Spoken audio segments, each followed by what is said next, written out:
हर रोज एक नई कहानी देखने के लिए चैनल को सब्सक्राइब करें और बेल आइकन को दबाना ना भूलें। जीवनपुर कहकर एक गांव में उदय नामक एक समोसे वाला रहता था। उदय का समोसा पूरे गांव में सबसे सस्ता समोसा था। उदय अपने समोसे को बाकी दामों के मुताबिक बहुत ही कम दाम में बेचता था। समोसे ले लो, समोसे खस्तेदार, कुरकुरे और चटपटे समोसे, इतने सस्ते के यकीन नहीं हो पाएगा। समोसे ले लो, समोसे समोसे ले लो, समोसे। अरे वाह वाह, जहाँ पूरे गांव में 10 रुपए का एक समोसा मिलता है, वहीं यहाँ पर 5 रुपए का एक समोसा मिलता है। बहुत खूब उदय भाई, हमें तो आपके यहाँ का समोसा ही खाने। अरे हाँ हाँ, अरे जहाँ हम 10 रुपए में एक समोसा खा लेते हैं, वहीं अगर उस 10 रुपए में हमें 2 समोसे मिल जाए तो हम क्यों छोड़े इस सुनहरे अवसर को भैया।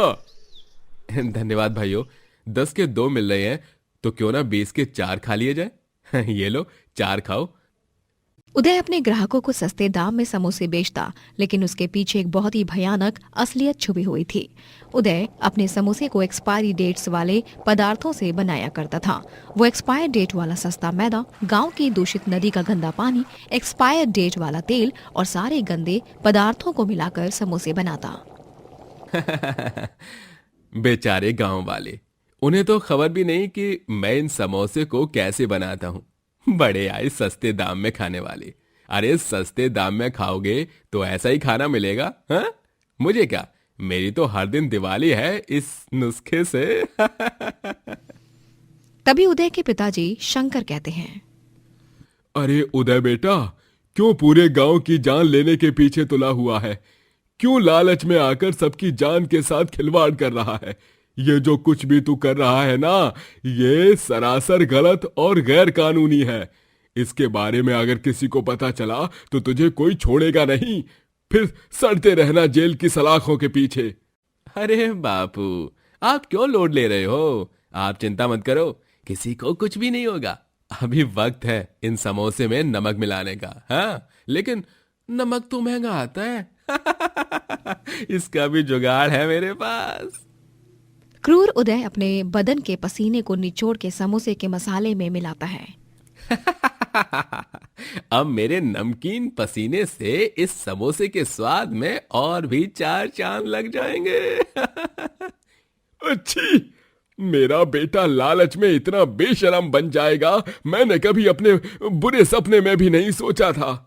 उदय पिता शंकर की एक नहीं सुनता और बस अपनी ही मनमानी करते हुए बाजार में वो हानिकारक समोसे बेचा करता, और बेचारे गांव वाले सस्ते दाम के आकर्षण में उदय के इस जानलेवा चक्रव्यूह में फंस जाते हैं और रोजाना ढेरों समोसे खाते हैं। ले लो भाई, ले लो, ताजा ताजा मस्त मस्त समोसे ले लो। एक बार खाओगे तो 1000 बार खाओगे। लेकिन उन दूषित समोसों ने अपना रंग दिखाना शुरू कर दिया होता है। धीरे धीरे गांव में हर एक गांव वाले की तबीयत खराब होने लगती है, और ऐसे ही कुछ ही दिनों में आधा गांव बीमार पड़ जाता है। गांव का एक ही हॉस्पिटल होता है, तो वहां का डॉक्टर ये कहता है, आधा गांव बीमार पड़ चुका है, सबको फूड पॉइजनिंग हुआ है, बुजुर्ग लोगों को हार्ट की बीमारी भी हुई है। ये सब कुछ कॉन्टेमिनेटेड, कुछ दूषित खाने की वजह से हुआ है। अरे डॉक्टर साहब, मेरी माँ की जान बचा लीजिए, मैं आपके सामने हाथ जोड़ता हूँ। ये सब उन समोसों को खाने के बाद ही हुआ है। हाँ, मेरे घर में भी मेरी बीवी बच्चों की हालत बहुत खराब हो गई है। ये सब उस कमीने उदय समोसे वाले की वजह से ही हुआ है। चलो उसे अच्छी तरह से सबक सिखाते हैं। सभी गांववासी एक साथ मिलकर उदय के घर के बाहर जाते हैं और उसके घर पर पत्थर फेंकते हैं और खूब चीखते चिल्लाते हैं, लेकिन उदय को कोई फर्क नहीं पड़ता और वो तो मस्त मजे से सो रहा होता है। फिर एक दिन गलती से शंकर उस समोसे के मसाले को सब्जी समझकर रोटी के साथ खा लेता है और उसकी भी तबीयत हद से ज्यादा खराब हो जाती है। अरे उदय, उदय बेटा, उदय, मुझे अस्पताल ले चल उदय बेटा, उदय।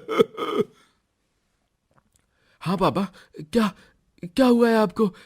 पापा, पापा चलिए, मैं अभी ले चलता हूँ आपको। आप घबराइए मत, मैं हूं ना। उदय शंकर को हॉस्पिटल ले जाता है और कुछ देर के बाद उदय को डॉक्टर बताते हैं कि उदय, तुम्हारे पिताजी कोमा में जा चुके हैं। क्या? हाँ, हम और हमारी टीम अपनी तरफ से पूरी कोशिश कर रहे हैं। अब तो बस आपकी दुआएं और प्रार्थनाएं काम कर सकती हैं। उदय बहुत चिंताग्रस्त हो जाता है और उसकी आंखें नम हो जाती हैं। वो हॉस्पिटल से सीधा गांव के मंदिर में जाता है। हे भगवान, मैं मानता हूं कि मैंने लालच के प्रकोप में आकर बहुत सारी गलतियां की हैं। आधा गांव मेरी वजह से ही बीमार हो चुका है। लेकिन आज मैं आपके पास अपने पापों की, अपने गुनाहों की माफी मांगने आया हूं। मुझे माफ कर दीजिए भगवान। मेरे बापू वो अस्पताल में जिंदगी और मौत के बीच लड़ रहे हैं। उनकी जान बचा लीजिए भगवान जी। मैं आपसे उनकी जान की भीख मांगता हूँ। उदय मंदिर जाकर भगवान के सामने उनसे अपनी गलतियों की माफी मांगता है और अपने पिता की जान बच जाए इसकी विनती भी करता है। उदय गांव के मेले में जाकर सभी गांव वालों से अपने गुनाहों की माफी मांगता है और हाथ जोड़कर सबसे कहता है, मैंने आप सबके साथ जो कुछ भी किया है वो माफी के लायक तो बिल्कुल भी नहीं है, लेकिन फिर भी मुझे आखिरी मौका दे दीजिए। अरे ऐसे कैसे? तो जैसे हैवानों को हम आखिरी मौका दे दें? रुक जा, अभी तो तुझे कानून देखेगी। पुलिस में रिपोर्ट दर्ज करते हैं इसकी। चलो गांव वासियों। हाँ हाँ, चलो चलो। नहीं नहीं, ऐसा मत कीजिए। मैं आप सबसे हाथ जोड़कर विनती करता हूँ, ऐसा मत कीजिए। मेरे बापू कोमा में है। मुझे अपनी गलती का सबक मिल चुका है। मैं आप सबसे वादा करता हूँ कि आज के बाद मैं ऐसी कोई हरकत नहीं करूँगा जिससे दूसरों को हानि पहुँचे। मैं ईमानदारी से और पूरी निष्ठा से समोसे बेचूंगा, एकदम स्वस्थ और एकदम ताज़ा। बस मुझे एक आखिरी मौका दे दो। मुझे आखिरी मौका दे दो, बस एक आखिरी मौका। उदय गांव वासियों के सामने बिलक बिलक कर रोता है और वो शंकर के हालात को देखकर गंभीर चिंता में होता है। ये देख गांव वाले उसे माफ कर देते हैं और एक आखिरी मौका देने के लिए राजी हो जाते हैं। अरे घबराओ मत उदय, शंकर काका को कुछ नहीं होगा और वो सही सलामत हो जाएंगे। हम सब तुम्हारे साथ हैं उदय, रो मत। शंकर काका की तबीयत फिर से चंगी हो जाएगी। पूरा गांव एक साथ मिलकर शंकर के लिए प्रार्थना करता है और अगले 12 घंटों के बाद शंकर कोमा से बाहर आ जाता है और अब एकदम सही सलामत हो जाता है। उदय अपने पिता से मिलकर बहुत रोता है और तभी शंकर कहता है, क्यों? अब समझ आया मोल अपनों को खोने का। जो तू सबके साथ कर रहा था वो तेरे साथ ही हुआ। हाँ बापू, मैं समझ गया। मुझे माफ कर दीजिए। मैं बहुत गलत था जो आपकी चेतावनी को टालता गया। मुझे माफ कर दो बापू। लेकिन मैं अब से बिना किसी लालच के समोसा बेचूंगा। मैंने सभी गांव वासियों से माफी भी मांग ली है। अरे चलो, अच्छी बात है। सेहज पके से मीठा होए। देर से ही सही, लेकिन तुम्हारी अकल तो ठिकाने आई। उदय अब पूरी ईमानदारी और लगन से समोसे बेचने लगता है और इतने स्वादिष्ट समोसे बनाता है कि सभी गांव वालों को उसके हाथ के बने समोसे बहुत पसंद आते हैं। वाह वाह, देखो उदय, बिना किसी लालच के तुमने कितने अच्छे समोसे बनाए हैं। अरे वाकई में लालच एक बहुत ही बुरी बला है। हाँ बिरजू भैया, इस हादसे से मैंने एक सबक सीख लिया है। चाहे कितने भी गलत काम और जुगाड़ करके पैसे कमा लो, वो पैसा हमेशा ऐसे ही चला जाएगा। लेकिन मेहनत और ईमानदारी से किया गया काम हमेशा अच्छे फल ही देगा। और इस तरह लालची उदय अब लालच करना छोड़ देता है और खुशी से और परिश्रम करके समोसे बेचता है और खूब तरक्की भी करता है। कनौजपुर कहकर एक गांव में रीमा अपनी सास मधुमालती के साथ रहा करती थी। रीमा के पति का नाम निहार होता है और ससुर का नाम अमिताभ। पूरा परिवार बहुत खुशी से एक साथ रहता था। ये लीजिए ससुर जी, ये आपके पसंदीदा मालपुए, और निहार जी आपके फेवरेट छोले भटूरे। आहा, आज तो खाने में मजा ही आ गया। माँ, रीमा बिल्कुल आपकी कार्बन कॉपी है। हाँ रीमा बहू, तुम बहुत ही स्वादिष्ट खाना बनाती हो। ये लो बहू, हमारी तरफ से तुम्हारे लिए शगुन। इसे हमारा आशीर्वाद समझकर रख लो। अमिताभ रीमा को एक लिफाफे में कुछ पैसे डालकर देता है। लेकिन ससुर जी, इसकी कोई जरूरत नहीं है। आप और सासू माँ तो आप दोनों का हाथ मेरे सर पर ही है, इसीलिए आप दोनों का आशीर्वाद हमेशा मेरे साथ है, मैं जानती हूँ। कितनी सर्वगुण संपन्न बहू मिली है मुझे, सच में मैं बहुत भाग्यवान हूँ। भगवान ऐसी बहू हर सास को दे। और ऐसी बीवी भी हर किसी को दे। अमिताभ और निहार दोनों बाप बेटे के गहनों का कारोबार पूरे गांव में मशहूर होता है और दोनों ही कड़ी मेहनत करके खूब पैसे कमा लेते हैं। ये लो मधुमती, ये लो रीमा बहू, हमारी ज्वेलरी की कंपनी के ब्रांचेस अब शहर में भी खुलने वाले हैं। बिजनेस एक्सपेंड होने की खुशी में पापा ये आपको दे रहे हैं। माँ रीमा, जाओ जाकर जल्दी से कुछ मीठा बनाओ और भगवान जी का भोग लगाओ। अरे वाह, ये तो बहुत ही बड़ी खुशी की बात है। कांग्रेचुलेशंस। इस खुशी के मौके पर तो मैं कान्हा जी को एक पूरा बड़ा माखन का कनस्तर भोग में चढ़ाऊंगी। मधुमालती मंदिर में कान्हा जी को माखन का कनस्तर भोग लगाती है और पूरा परिवार मिलकर पूजा आरती करता है। परिवार में खुशियों ने दस्तक अभी दी ही थी कि तभी एक दिन अचानक से निहार और अमिताभ की मौत हो जाती है, वो भी एक बस एक्सीडेंट में। उनकी डेड बॉडीज को वहां की वहां ले जाया जाता है। इस दर्दनाक हादसे के बाद मधुमालती और रीमा दोनों ही पूरी तरह टूट जाते हैं। नहीं नहीं अमिताभ जी, आप मुझे ऐसे अकेले छोड़कर नहीं जा सकते। आखिरी बार देखा भी नहीं आपको। मेरा बेटा, मेरा निहार, क्या हो गया ये? अब हम दोनों कैसे जिएंगे आप दोनों के बगैर? लौट आइए ना। दोनों सास बहू का रो रो कर बुरा हाल हो जाता है। कुछ दिन बाद उन्हें उस घर से भी बाहर निकाल दिया जाता है, क्योंकि उनके घर की जगह पर एक अमीर आदमी अपना शोरूम बनवाना चाहता है। दोनों दुखी और बेसहारा सास बहू अब यहाँ से वहाँ दर दर भटकती हैं। रीमा, हमें जेठ जी यानी तेरे ताऊ अमिताभ जी के बड़े भाई सुरेंद्र जी से मदद लेनी चाहिए। ऐसे कठिन समय में अपने साथ नहीं देंगे तो कौन देगा? हाँ सासू माँ, ठीक है, चलिए। रीमा और मधुमालती दोनों ही सुरेंद्र के पास जाते हैं और मदद मांगते हैं। जेठ जी हमारी मदद कीजिए। अमिताभ जी और निहार के जाने के बाद हमारा हाल बेहाल हो चुका है। खाने के लिए कुछ नहीं है, रहने का ठिकाना नहीं है। हाँ ताऊ जी, प्लीज हमारी मदद कीजिए, हमें कुछ दिन आपके यहाँ रहने की अनुमति दे दीजिए। लेकिन मदद के हाथ बढ़ाने की जगह सुरेंद्र तो मधुमालती और रीमा पर गुस्से से चिल्ला पड़ता है। अरे निकल जाओ यहाँ से, मैं तुम दोनों की कोई मदद नहीं करने वाला। मैंने किसी का ठेका नहीं ले रखा है। चलो चलो, दफा हो जाओ यहाँ से। सुरेंद्र उन दोनों को अपने घर से धक्के मारकर बाहर निकाल देता है। बेचारी सास बहू अब जंगल की एक झोपड़ी में रहने लगती हैं। एक रोज वो जंगल में कुछ मुर्गियों को आते हुए देखती हैं। वो मुर्गियां बड़ी ही खुशी से उन दोनों के पास आती हैं और उनका पीछा ही नहीं छोड़ती। अरे, ये मुर्गियां हैं कि हमसे अलग होने का नाम ही नहीं ले रही। हटो। इन्हें हम हमारे पास ही रख लेते हैं। लगता है हमारी ही तरह इनका भी इस दुनिया में कोई नहीं है। हाँ सासू माँ, आप सही कह रही हो। इनके अंडों से हम ऑमलेट ठेला भी खोल सकते हैं। मैंने देखा है, स्टेशन के पास कई सारे ठेले हैं जहाँ के लोग उन ठेलों के जरिए बहुत सारे पैसे कमा रहे हैं। सच में बहू, अगर ऐसी बात है तो ये तो किस्मत ने ही इन मुर्गियों को हमारे पास भेजा है। दोनों सास बहू अपना ऑमलेट ठेला खोलने का तय करती हैं और दोनों ही साथ मिलकर ऑमलेट बनाती हैं और ठेले पर बेचती हैं।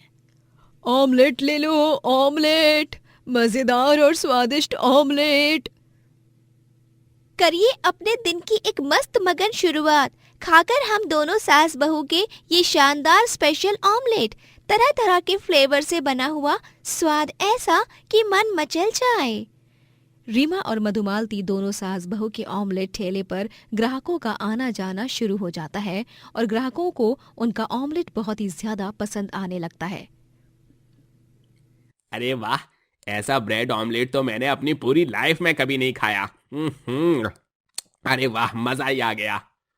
हाँ, आपका यह ऑमलेट ठेला किसी ढाबे से कम नहीं। इतनी अच्छी तरह से ग्राहकों को बैठने की सुविधा भी कर रही हैं, ऊपर से इतना स्वादिष्ट ऑमलेट। आय हाय हा हा आहा।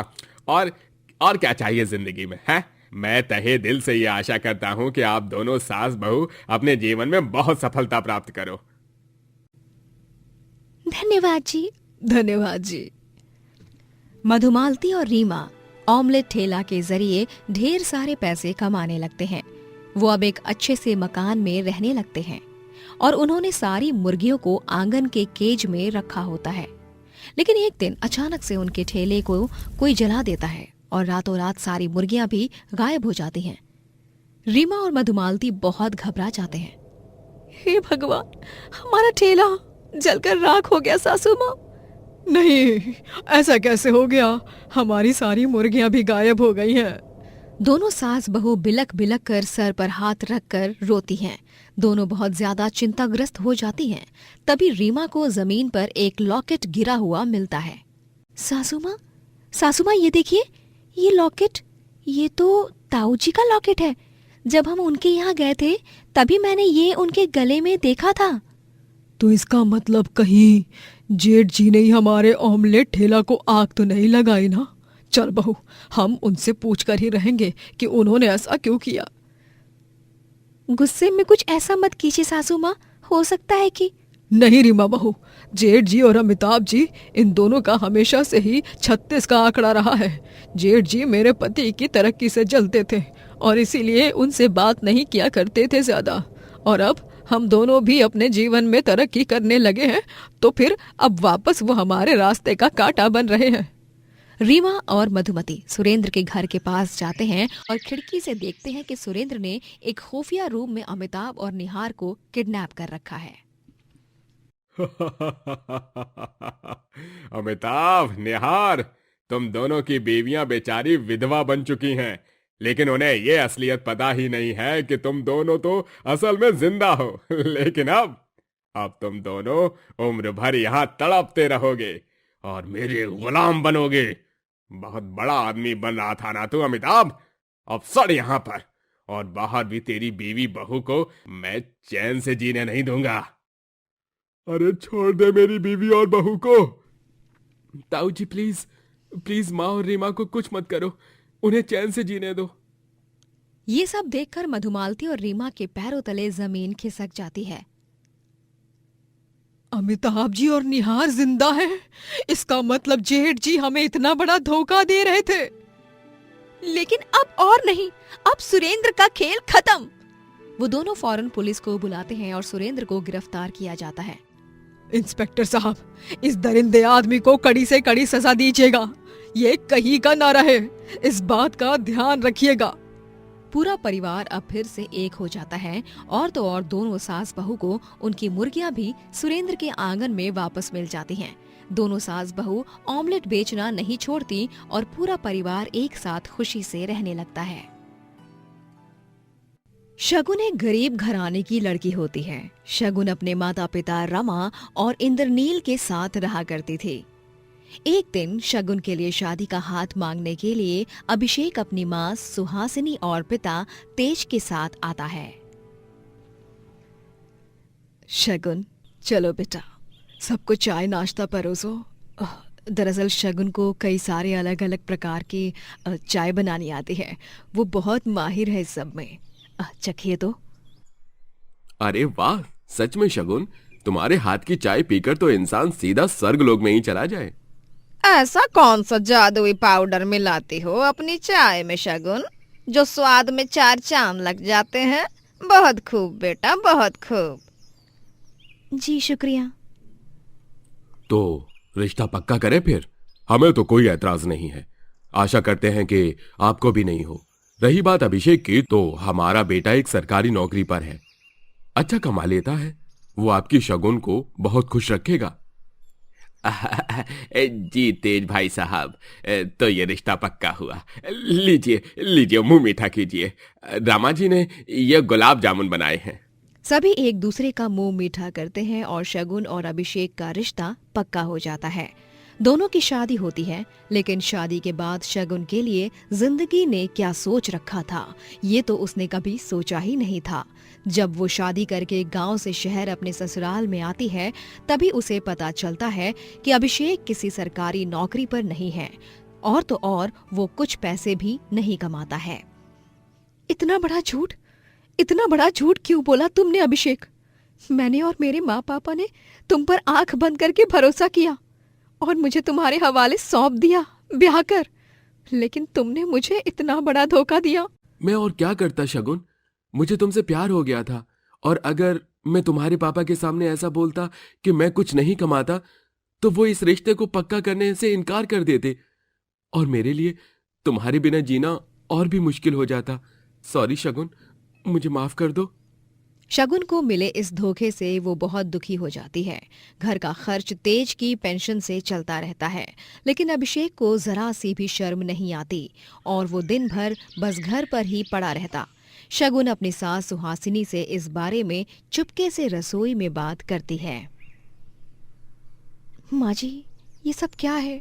आपने और पापा जी ने कभी अभिषेक को कुछ समझाया क्यों नहीं? वो अपनी जिंदगी को इस तरह बर्बाद कर रहा है। अब मैं तुझे क्या कहूँ बहू, तेज जी और मैंने उसे निगौड़े को 1000 बार समझाया है कि कुछ तो काम कर, लेकिन वो कुछ काम ही नहीं करता। पढ़ लिख कर भी कुछ फायदा नहीं हुआ। हम दोनों उसे डांट डांट कर थक गए हैं। अब सब कुछ बर्दाश्त के बाहर हो चुका है हमारे लिए। शगुन अभिषेक को लेकर बहुत चिंताग्रस्त हो जाती है। वो उसके लिए मिल की एक नौकरी ढूंढती है। ये देखो अभिषेक, अखबार में मिल के लिए वर्कर्स की वैकेंसी के बारे में लिखा है। ये मिल तो हमारे घर के पास ही है, कुछ लगभग 2 से 3 मिनट की दूरी पर। तुम कहो तो मैं यहाँ पर अप्लाई करा देती हूँ। नहीं शगुन, मुझे कोई काम नहीं करना है यार। पापा है ना, घर चल रहा है ना, हमारे खाने के लाले तो नहीं पड़ रहे हैं ना, तो फिर तुम इतना टेंशन क्यों ले रही हो? अरे चिल करो यार। ऐसे कैसे चिल करूं? तुम क्या हमारे खाने के लाले पड़ने के इंतजार कर रहे हो अभिषेक? जब हम कहीं के भी नहीं रहेंगे तब जाकर तुम काम करोगे क्या? बाप बनने की उम्र हो गई है तुम्हारी, लेकिन अब तक तुम्हारे खुद के भविष्य का कुछ ठिकाना नहीं है। अरे कब तक पापा जी के बलबूते जिएंगे हम? तुम्हें शर्मिंदगी महसूस नहीं होती क्या? शगुन देखो, मेरा दिमाग खराब मत करो। आज मैच है, मुझे अच्छे से देखने दो। शगुन के इतना समझाने के बावजूद भी अभिषेक नहीं समझता। कुछ दिनों बाद तेज की तबीयत कुछ ज्यादा ही बिगड़ने लगती है और वो एक दिन दम तोड़ देता है और उसकी मृत्यु हो जाती है। अपने पिता की मृत्यु के बाद भी अभिषेक की अक्ल ठिकाने नहीं आती। पेंशन आना जारी रहता है, लेकिन अब उस पेंशन में सब कुछ नहीं हो पाता। पापा जी को गए हुए आज 1 महीना हो गया है। अभिषेक, तुम्हें नौकरी करनी है या नहीं? अभिषेक, आगे चलकर हमारे कंधों पर इतनी सारी जिम्मेदारियां हैं। तुम्हें पता नहीं क्या पापा जी की पेंशन कब तक आएगी? हमें मिलकर माँ जी को संभालना है, हमारे आने वाले बच्चे का भविष्य के बारे में सोचना है, उसके लिए पैसे जुटाने हैं। लेकिन नहीं, तुम तो बस दिन के 8 पहर घोड़े बेचकर सोया करो। एक रोज विधवा सास सुहासिनी शगुन से कहती है, शगुन बहू, मैं अपने बेटी की तरफ से माफी मांगती हूँ तुझसे। उस दिन अगर मैं और तेज जी अभिषेक की झूठी बात में उसका साथ देने से मना कर देते, तो शायद समधी जी ये शादी करने से मना कर देते और तुम आज इस घर की बहू भी नहीं होती, और ना ही अभिषेक जैसे पति के टेंशन में दिन रात तिल तिल करके जीती। नहीं माँ जी, आप इस बात के लिए मुझसे माफी क्यों मांग रही हो? आपका तो इसमें कोई कसूर नहीं है। चिंता मत कीजिए, समय के साथ सब कुछ ठीक हो जाएगा। माँ जी, मैंने कुछ सोचा है, प्लीज उस काम को करने के लिए मुझे मना मत कीजिए। क्या बहू, बताओ ना। माँ जी, वो मैं सोच रही थी कि क्यों ना एक चाय की दुकान खोल लूं, छोटी सी। हर गली चौक चौराहे नुक्कड़ पर चाय की दुकान होती है, लेकिन हमारे यहाँ तो है ही नहीं। हमारे मोहल्ले वालों को दूसरे मोहल्ले में जाकर चाय पीनी पड़ती है। घर में थोड़े पैसे भी आ जाएंगे और मेरा समय भी गुजर जाएगा। ठीक है शगुन बहू, अगर तुझे सच में काम करने की इच्छा है तो तू कर। मेरा आशीर्वाद तो वैसे भी हमेशा तेरे साथ ही है।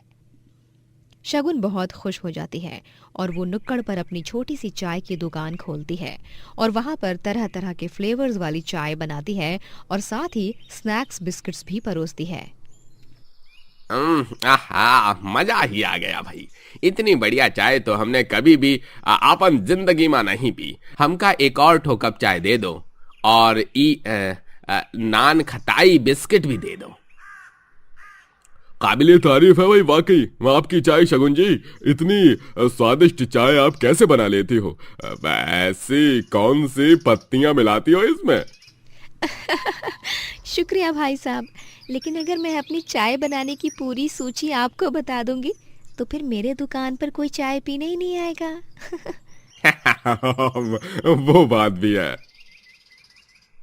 अब तो मैं रोजाना सुबह दफ्तर जाते समय और शाम को दफ्तर से लौटते समय यहीं पे चाय पीऊंगा अपनी जानू के साथ। क्यों जानू? हाँ जानू, अब तो ये चाय की दुकान हम दोनों का लव अड्डा बन गई है। अब से हम दोनों यहीं पर आकर चाय की डेट करेंगे जानू। ओके माय डियर जानू। ये लो तुम दोनों के लिए स्पेशल कपल्स वाली चाय और ये दिल के आकार वाला बिस्किट। खाओ पियो और मजे करो। और हाँ, तुम दोनों के प्यार को किसी की भी नजर ना लगे। तू तू तू तू तू। Oh how sweet. जानू चलो, ये हाथ वाला बिस्किट हम दोनों साथ में खाएंगे, इसे तोड़ेंगे नहीं। शगुन जी, आप बहुत ही अच्छी हो, थैंक यू अपनी चाय की दुकान खोलने के लिए। अब से तो मैं और मेरा जानू बेबी शोना हम दोनों यहीं पर डेरा जमा कर बैठा करेंगे। ये मेरी वाली कुछ ज्यादा ही बोलती है, इसे नजरअंदाज कीजिए शगुन जी। शगुन अपनी चाय की दुकान पर चाय बेच बेच कर बहुत से पैसे कमाने लगती है। मुझे मसाला चाय और बन मस्का। मुझे कश्मीरी कहवा। मुझे कश्मीरी कहवा चाहिए। शगुन की बढ़ती प्रगति को देख अभिषेक को धीरे धीरे अपनी गलती का एहसास होने लगता है। वो एक दिन यूं ही जब नुक्कड़ से गुजर रहा होता है तभी वो शगुन की चाय की दुकान के बाहर ग्राहकों की लंबी कतार देखता है और शगुन को अकेले ही सारे ग्राहकों को संभालते हुए देखता है।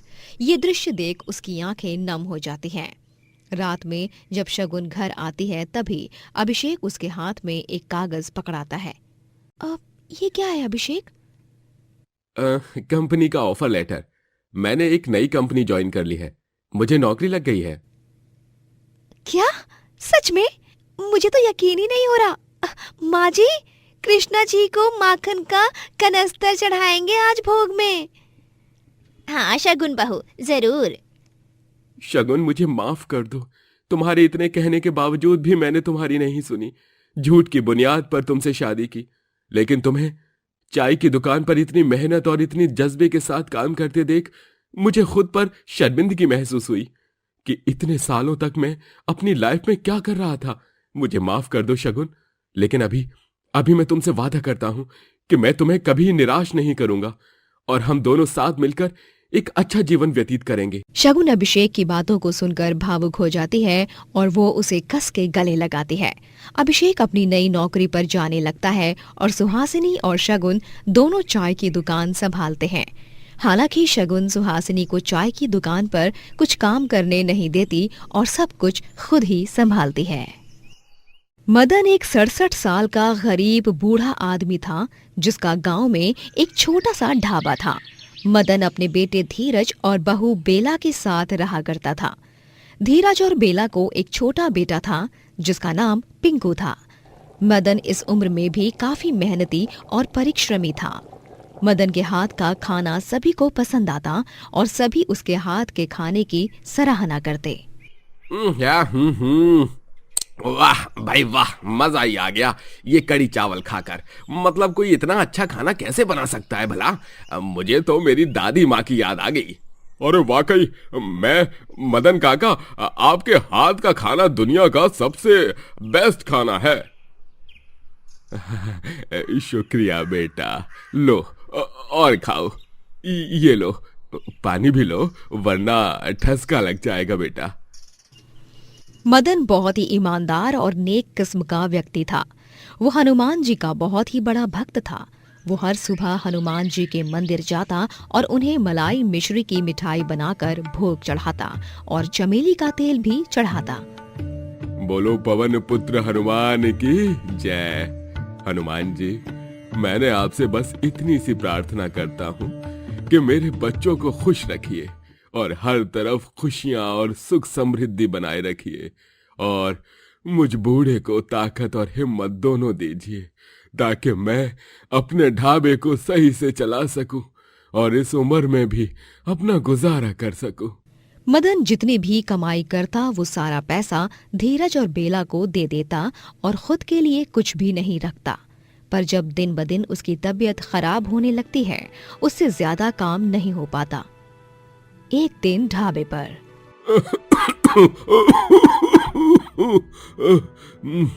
मुझे तो चक्कर आ रहे हैं। क्या करूं? आज तो मैंने कुछ पैसे भी नहीं कमाए, बोनी भी नहीं हुई। अगर खाली हाथ घर गया तो धीरज और बेला बहू मुझे खूब सुनाएंगे। हे बजरंगबली, हिम्मत दो। लेकिन जब मदन ढाबे में गैस ऑन करने जाता है तभी उसका हाथ कांपने लगता है और उससे ठंड लगने लगती है। मदन को तेज बुखार चढ़ जाता है, जिसके कारण वो लगातार 3 दिन तक बिस्तर पर ही रहता है। बस लेटे लेटे पलंग तोड़त रही। 3 दिन हुई गवा, लेकिन ई बुढ़ऊ ने घर में 1 रुपया तक ना ही कमा के दिया। सभी के अलग अलग नखरे हुवत है। माफ कर दो बेला बहू, लेकिन मेरी तबीयत सच में बहुत खराब है। मैं ये सब जानबूझ के नहीं कर रहा हूँ।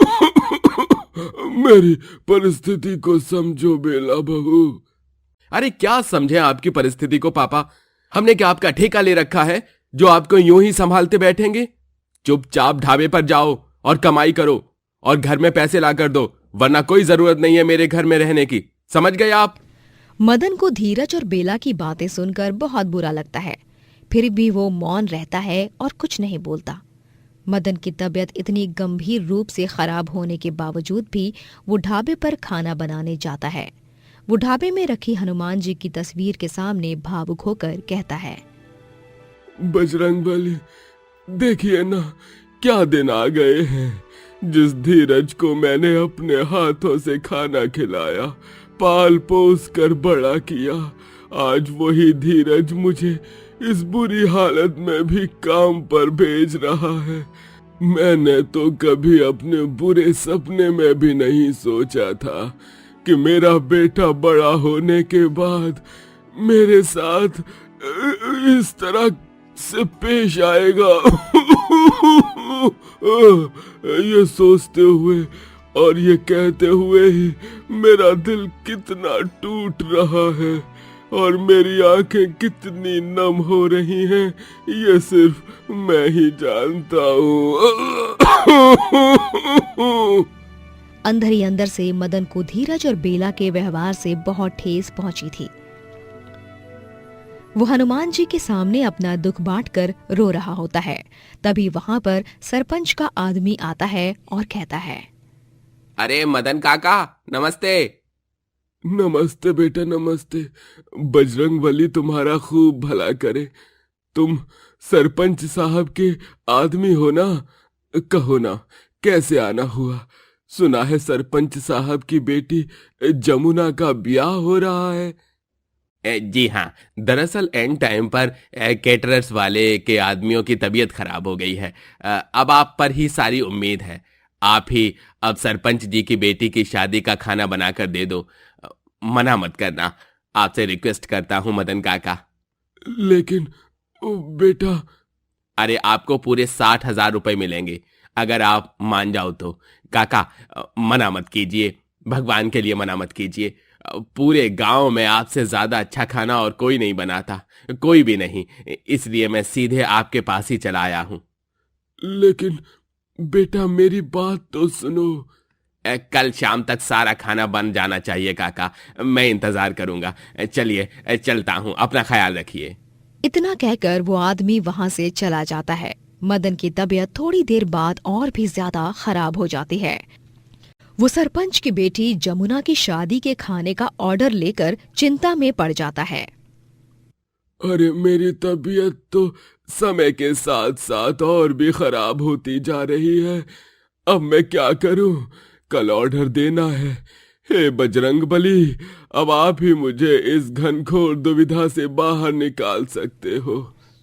मदन जब रात में फिर से धीरज और बेला को कुछ पैसे नहीं दे पाता, तभी धीरज और बेला उसे घर से धक्का मारकर बाहर निकाल देते हैं। धीरज बेटा, तू अपने ही बाप को घर से बाहर निकाल रहा है। ऐसा मत कर बेटा, इस अधेड़ उम्र में मैं कहाँ जाऊंगा। मेरी तबीयत तो देख बेटा, मेरी हालत तो देख। इतनी कपकपाती हुई ठंड में मैं कैसे रहूंगा। जाइए और उसी ढाबे में जाकर रहिए जहाँ पर आप अपने पैसों को छुपा कर रखते हैं। हमका अच्छी तरह पता है आप बहुत पैसा कमावत हो, लेकिन हमका फूटी कौड़ी तक नहीं देते। आपको क्या लगा कि हम बेवकूफ हैं? हमें कुछ समझ नहीं आता है? ये तुम क्या कह रहे हो बेला बहू? तुम्हें जरूर कोई गलतफहमी हुई होगी। ऐसा कुछ भी नहीं है। आज तक मैंने जो कुछ भी कमाया है तुम लोगों पर ही लुटाया है। तुम सब मेरे बच्चे हो, भला मैं ऐसी घिनौनी हरकत क्यों करूंगा? बस बहुत हुआ। अब आप चले जाइए यहाँ से। आपको फ्री फंड में हम पाल नहीं सकते। अपना गुजारा अब आप खुद ही कर लीजिए। जाइए पापा। मदन को बहुत बुरी तरह घर से बाहर निकाल दिया जाता है। मदन बेचारा कड़ाके की ठंड में यहाँ से वहाँ दर दर भटकने लगता है और लौटकर वो अपने छोटे से ढाबे में ही चला जाता है। वो रात भर बिलक बिलक कर रोता है। अगली सुबह जब वो ढाबे पर खाना बनाने की कोशिश करता है, तभी वो फिर से असफल रह जाता है। उसका सर चकराने लगता है। हनुमान जी, ये क्या हो रहा है मेरे साथ? मुझे आज शाम तक इतना बड़ा ऑर्डर पूरा करके देना है।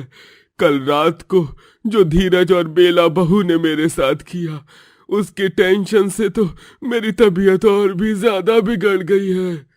मदन को सब कुछ धुंधला धुंधला दिखाई देता है और वो चक्कर खाकर बेहोश होकर गिर जाता है। समय बीत जाता है और सुबह से शाम हो जाती है। मदन को होश आता है और जब उसकी आंख खुलती है, तभी वो देखता है कि ढाबे पर सरपंच की बेटी की शादी का खाना पहले से तैयार है। इतना सारा खाना बनने में तो पूरे 12 से 14 घंटे लग जाते, लेकिन ये इतने कम समय में कैसे हुआ और किसने किया? मदन ढाबे के बाहर आता है और देखता है कि एक बंदर ढाबे के बाहर संदूक रखकर भाग जाता है और जब मदन उस संदूक को खोलता है तो उसमें स्वर्ण मुद्राएं होती हैं और हनुमान जी की तस्वीर भी। ये क्या?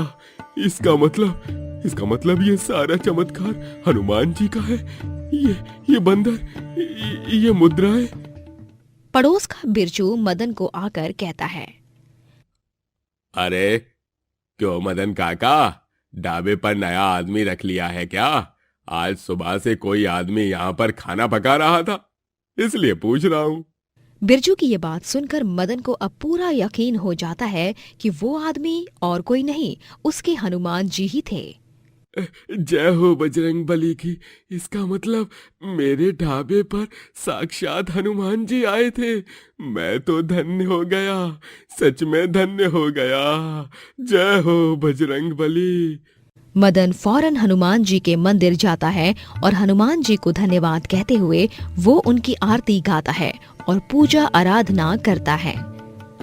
उन स्वर्ण मुद्राओं से वो एक बड़ा बंगला खरीदता है और उसमें आराम से रहता है और अपना एक बड़ा रेस्टोरेंट भी खोलता है। इस तरह एक सच्चे भक्त की भक्ति का फल उसे मिल जाता है। दोस्तों, अगर आपको ये कहानी पसंद आई तो लाइक करें, शेयर करें और कमेंट करके बताएं कि कहानी में आपको सबसे अच्छा क्या लगा।